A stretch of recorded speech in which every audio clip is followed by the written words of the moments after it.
ইরানের অষ্টম president Ebrahim Raisi. তিনি বছর আগে ইরানের প্রেসিডেন্ট নির্বাচিত হওয়ার আগে ইব্রাহিম রাইসিকে মনে করা হয় একদিন দেশটির সর্বোচ্চ ধর্মীয় নেতা আয়াতুল্লাহ খামেনির উত্তরসূরি হবেন। প্রেসিডেন্ট হওয়ার আগে দেশটির প্রধান বিচারপতি হিসেবেও দায়িত্ব পালন করেন তিনি। রোববার আজারবাইজান সীমান্তবর্তী এলাকায় জলাধার প্রকল্প উদ্বোধন শেষে ফেরার পথে তাকে বহনকারী হেলিকপ্টার বিধ্বস্ত হয়।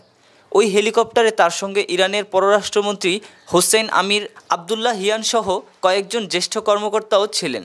রাইসিকে নিয়ে দুর্ঘটনা কবলিত হেলিকপ্টারের কোনো আরোহী বেঁচে নেই।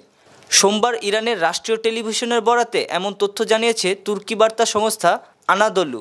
দীর্ঘদিন ধরে ইসরায়েলে ও যুক্তরাষ্ট্রের সঙ্গে বৈরী সম্পর্ক চলে আসছে ইরানের।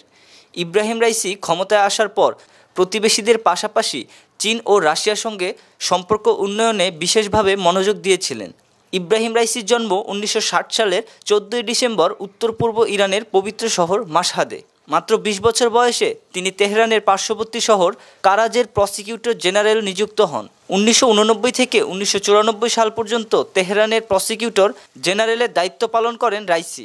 2004 সাল থেকে তিনি এক দশক জুডিশিয়াল অথরিটির উপপ্রধানের দায়িত্ব পালন করেন। 2019 সালে তাকে বিচার বিভাগের প্রধান নিযুক্ত করেন দেশটির সর্বোচ্চ ধর্মীয় নেতা আয়াতুল্লাহ খামেনি। কট্টরপন্থী হিসেবে পরিচিত প্রেসিডেন্ট রাইসি পরবর্তীতে 88 সদস্যের বিশেষজ্ঞ সভার উপচেয়ারম্যান নির্বাচিত হন। সর্বোচ্চ ধর্মীয় নেতা নির্বাচন সহ বেশ কিছু গুরুত্বপূর্ণ দায়িত্ব পালন করেন এই সভা। 2021 সালে দ্বিতীয় দফার নির্বাচনে তিনি ইরানের অষ্টম প্রেসিডেন্ট নির্বাচিত হন।